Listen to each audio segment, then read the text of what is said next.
Pagkaraang ipahayag na ang portal ng Tibetan Plateau ay magiging S-rank. Sa China ang vice-presidente ay kumakain kasama si Chan, na isang pawn at isa sa mga subordinate ng hari. Ipinaalam niya kay Chan na walang intensyon ang Pangulo na gumawa ng anuman tungkol sa Black Dragon at nagkaroon ng portal sa Tibetan Plateau. Inimbitahan ng branch manager si Hanzu sa loob ng opisina para makipagkita kay Ching Zuang. Ngunit pagpasok pa lang niya ay nakaramdam siya ng matinding pagkahilo. Napagtanto ni Hai Yan-so na pinaglalaroan ni Ken Lan ang kanyang kapangyarihan at hinawakan pabalik ang mga branch manager para tulungan siyang huminga. Habang nakaupo si Hansu, ipinaliwanag ni Queen Lan na ito ang kanyang paraan upang matukoy na siya ay nasa tamang gawain. Nagpakilala sila sa isa't isa, at ipinaalam ni Queen Lan ang mataas na parusa para sa kanyang kakayahan. Pagkatapos si Hansu sa napapanahong sitwasyon at hiniling na tumulong, tinatanong niya kung bakit siya ang pinili nila. Paliwanag ng Queensland, ito ay dahil ang huling depensa ng kanyang sangkatauhan laban sa Annihilation Dragon. Isang singularidad, gayon din pinapayagan lamang ng portal ang isang lalaki sa isang pagkakataon kung makakalabas siya ng buhay. Nangako siyang ilalagay ang lahat sa linya para suportahan ka at mag-demand pagkatapos niyang pumayag. Pinaalis siya ni Queen Lan, ngunit bago pa man payuhan si Hyun So na makita ang kanyang mga kaibigan at pamilya bago umalis para sa S-rank portal. Tiniyak sa kanya ni Master Yang na wala siyang dapat ipag-alala dahil kasama niya ito sa isang pulong, sinabi ni Rock sa mga pawn. Sina Sheldon, John, Katrina at Bordeaux. Mula nang ang Knights ay umatake sa halip ay tumanggap ng karagdagang pagpapahirap, pagkatapos ay inutusan niya ang obispo na gawin ang posisyon ng Knights pansamantala. Dahil ito ay bakante ngayon. Ngunit ang permanenteng kabalyero ay may napili na ng hari. Pagkatapos ay pinapayuhan si Sean na ipagpatuloy ang pagtuon sa kanyang misyon na sirain ang Black Dragon Society, dahil si Bishop na ang bahala sa portal. Pagkatapos ay hiniling ni Rook sa lahat maliban kay Bishop na umalis sa silid at sinabi sa kanya porsigido din sina Hyansu. Sumang-ayon na salakayin ang portal.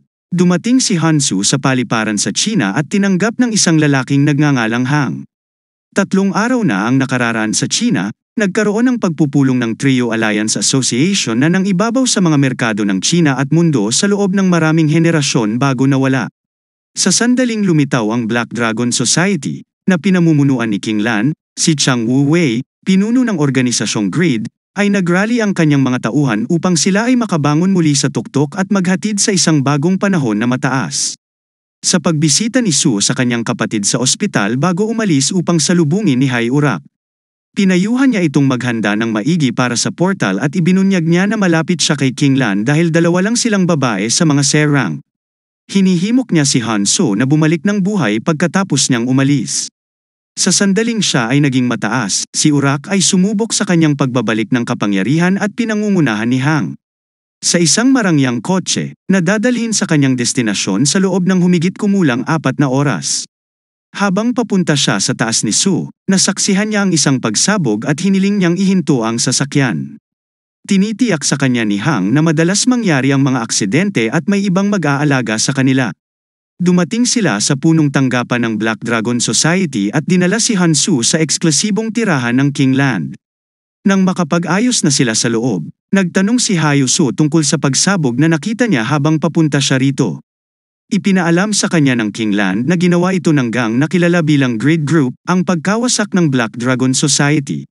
Pagkatapos ay pinayuhan niya siya na tumutok sa portal at binigyan siya ng isang ranggo na Alexia na nakuha nila mula sa pagsalakay sa isang portal ng ranggo. Walang nakakaalam ng mga epekto nito, ngunit madaragdagan nito ang kanyang pagkakataong mabuhay. Nag-aatubili si Hansu na kunin ito, ngunit ipinaliwanag ni Queen Lan na okay lang sa kanya na kunin ito dahil siya ang dapat magprotekta sa sangkatauhan. Pumayag si Hansu, at habang dinadala siya sa kanyang tinutuluyan, tinanong siya ni Queen Lan kung maaari ba siyang gumamit ng telekinesis dahil may dala siyang kahon. Sa displeasure ni Yong, ipinaliwanag ni Hansu na ginagamit niya ang kakayahan ng material shift kaysa sa psychokinesis.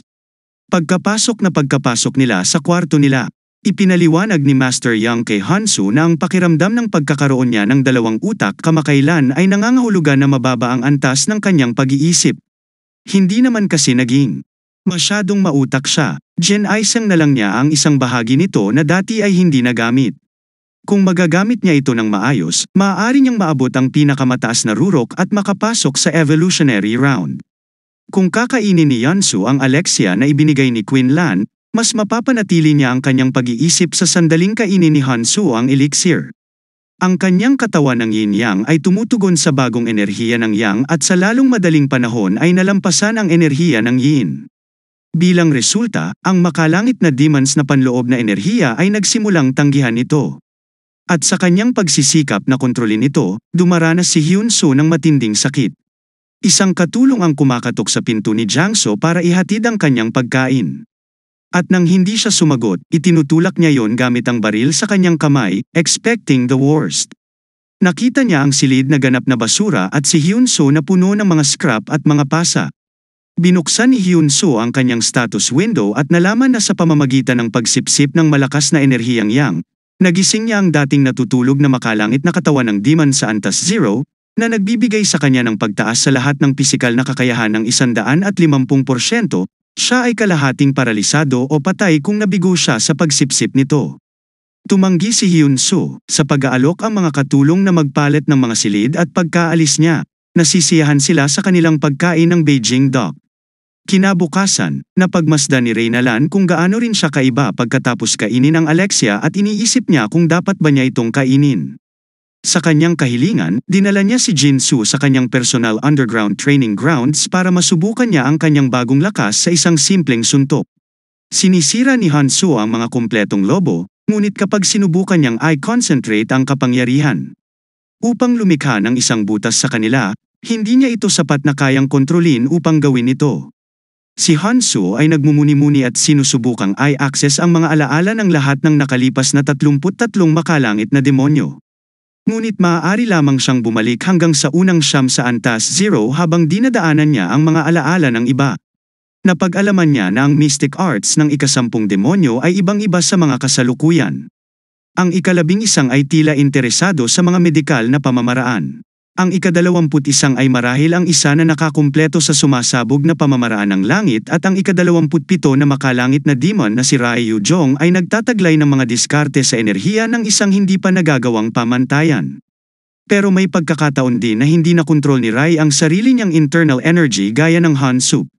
Sa kalaunan ay binuo niya ang Heavenly Demon Mystic Circulation Technique, ang pinakamalakas na circulation technique sa kasaysayan upang makontrol ito. Gamit ang pamamaraang ito, ang bawat cell ng katawan ni Ryu ay makikipag-ugnayan sa kanyang panloob na enerhiya. Sinubukan ni Han-soo na tularan ang kanyang halimbawa. Samantala, pinag-uusapan ni Sho at Wu Wei ang kanilang magkakaugnay na pag-atake sa terorismo. Kung sakaling makagambala ang mga itim na dragon, handa si Wu na ialay ang kanyang buhay para protektahan ang kanyang misyon at tiwala siyang magtagumpay sila. Hanggat hindi nakikisali si Queen Lan para tulungan siya, binibigyan siya ni Sean ng isang kahon ng maliliit na pulang bowl na tinatawag na Transcendent Immortal na magbibigay ng ranggo na katulad niya. Ang lakas ng isang S-rank o mas mataas sa loob ng 10 minuto pagkatapos nito ay makakaranas siya ng matinding sakit hanggang sa kanyang buto para subukan ito. Ipinakain ni Wu ang isa sa mga bola sa kanyang C-rank bodyguard, kung saan agad na nag-transform sa isang napakahayop na superhuman sa antas ng isang ranggo. Ito ay lubos na nasiyahan sa kanyang paraan at nagbibigay sa kanya ng higit na tiwala sa kanyang plano. Sa kabilang banda, nakamit ni Yansu ang maalamat na rank skill, ang Heavenly Demon, Mystic Circulation. Ang antas ng kanyang Heavenly Demon body ay agad na tumataas mula 0 hanggang 1, na nagbibigay sa kanya ng pagtaas sa lahat ng kanyang pisikal na kakayahan ng 170%. Pagkatapos ay sinubukan niya ang mga ito sa pamamagitan ng paggamit ng epekto ng buto at pagbabarena ng mga perpektong butas sa mga dingding tulad ng gusto niya. Nasorpresa si Queen Lan. Sa Tibetan Plateau, nakatayo si Bishop sa labas ng portal, na ang intensity ay tumaas sa 72. Disappointing siya sa mabagal nitong bilis. Nang dumaan siya sa problema sa pagkuha ng isang bagay na mapanganib sa loob nito sa paghihintay nila ni So, dumating si Sean upang iulat ang kanyang matagumpay na paghahatid ng transcendente na immortal sa panliligaw kay Bishop. Pagkatapos ay iabot sa kanya ang isang remote na magbibigay daan sa kanya upang pasabugin ang isang tao kapag sila ay naging inutil pagkatapos kumain nito. Bago siya umalis, sinabihan ni Bishop si Sean na ihanda si Hansu ng maaga. Tinambangan ng mga miyembro ng Grid ang mga inosenteng mamamayan sa pamamagitan ng pagpapakawalan ng bomba sa lungsod. Samantala, ginagamit ni Haiyan Su ang Heavenly Demon Mystic Circulation, kasama ng paraan para lumikha ng mana, para makalikha ng Asher na enerhiya na humahanga ang kanyang amo. Sa sandaling iyon, nakatanggap ng tawag ang Queen Land. Ngunit bago niya ito masabi sa kanya, ginamit ni Han Su ang pamamaraan ng pagdetect ng domain upang malaman ang tungkol sa pagsabog sa lungsod at agad na kinuha. Matapos tanungin ang mga sibilyang bihag, naging dahilan ni Chang Guowei ang Black Dragon's Complaint Center na humingi ng ransom na 100 bilyong yuan sa loob ng 30 minuto mula kay Queen Lan. Dumating si Han Su sa sandaling iyon at pinagbabaril siya ng mga miyembro ng Grid na walang epekto sa kanya. Nang utusan siya ni Yang na parusahan ang mga taong ito na pumatay ng mga inosenteng tao para sa kanilang layunin, kinuha ng Haiyan Su ang mga bala at itinapon ang mga ito sa kaaway sa napakabilis na bilis. Tumingin si Wu Yi sa gilid, inutusan ang kanyang mga tauhan na gamitin ang mga transcendente na immortal na ibinigay niya sa kanila, na nagpabago sa kanila bilang mga superhuman. Lahat ng 7 halimaw ay naniningil sa Han Su. Ngunit madali niyang iniiwasan ang kanilang mga pag-atake at sinimulan silang ilabas sa mga solong strike. Kung saan nagpasya silang mag-isa na pumasok sa labanan at kumonsumo ng isang transcendente, walang kamatayan mula sa langit. Pinagmamasdan ni Shan ang pakikipaglaban ni Han Su sa nagbagong anyong mga ranggo na 7 miyembro ng Grid na nagulat na kaya niyang kunin silang lahat ng sabay-sabay. Tahimik na lumapit sa kanya si Queen Lan mula sa likuran at naganap din ang away sa pagitan nila. Natutuwa si Wo kapag ang kanyang katawan ay lumakas ng may kapangyarihan pagkatapos niyang magbago habang ang Haiyu Zhu ay nag-aalala tungkol sa paglikas ng mga mamamayan. Gumagamit siya ng material na paglilipat upang dalhin ang mga ito sa hindi nakikitang mga kamay. Ngunit sinasamantala niya ang pagkakataong lumipad sa kanila, handang pumatay. Isinasagawa ni Han Shu ang teknik ng Falling Heaven, at madaling maiwasan ang pag-atake. Habang dinaig ng Queensland si Sean sa kanyang mabilis na paggalaw ng apoy nang magpadala si Wu Wei ng napakalaking bola ng apoy, gumamit din siya ng malakas na epekto sa ugat upang patayin ang apoy at pagkatalo. Sinusundan nito ng isang barrier technique upang permanenteng protektahan ang mga mamamayan sa likod ng isang kalasag. Humanga si Giyong nang mapagtanto niya ang sariling pamamaraan ni Han Su na ginawa niya gamit ang mana sa itaas nila. Nag-aalalang napansin ni Sean na hindi na niya maramdaman ang lakas ng mga miyembro ng Grid bago siya mag-transform sa kanyang orihinal na hayop na anyo.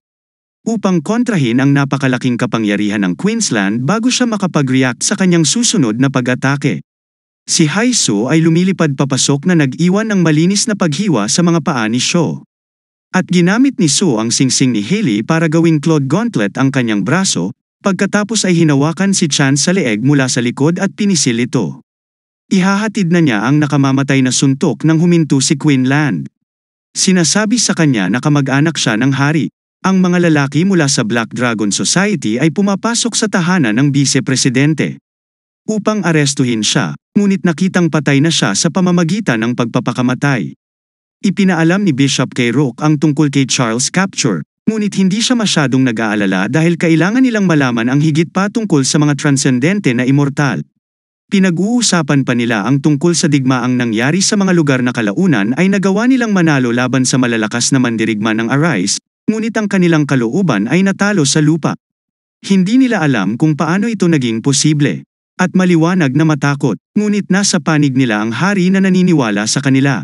Isinasagawa ni Anderson ang kanyang mga eksperimento kay Sham upang lumikha ng isang clone na kamukhang kamukha niya mula sa likod ng isang screen.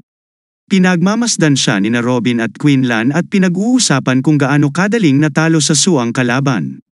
Ipinaalam ng Queensland kay Robin na malamang na siya ay mas malakas kaysa kay Hartson, na humantong sa kanya upang ihambing si Han Su kay Isaac.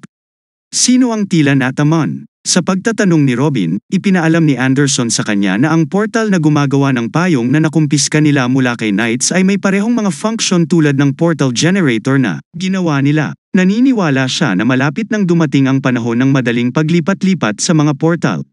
Pagkatapos ay umalis si Queen Lan. Kinabukasan, tumayo sila ni Yansu at Queen Lan sa labas ng portal dala ang mga nakumpiskang mga espesyal na item at armas. Sinabihan siya ng Queensland na mag-ingat bago siya pumasok sa portal at bumalik siya sa kanyang koponan. Napumwesto sa di kalayuan dahil sa pressure ng mga portal sa loob ng portal. Si Hai Yanso ay tinambangan ng sunod-sunod na pag-atake ng pinahusay na enerhiya. Nararamdaman niya ang mga salarin. Ngunit hindi niya nakikita, kaya't ina-activate niya ang Ab-rank Shield sa pamamagitan ng belt na suot. Gayunpaman, ang susunod na pag-atake ay madaling mapuputol. Nakakagulat si Jiangso. Pagkatapos ay ginamit niya ang kanya ng itim na dragon at pinaputok ito sa kagubatan, na nagdulot ng malaking pagsabog kapag hindi pa rin lumalapit ang umaatake.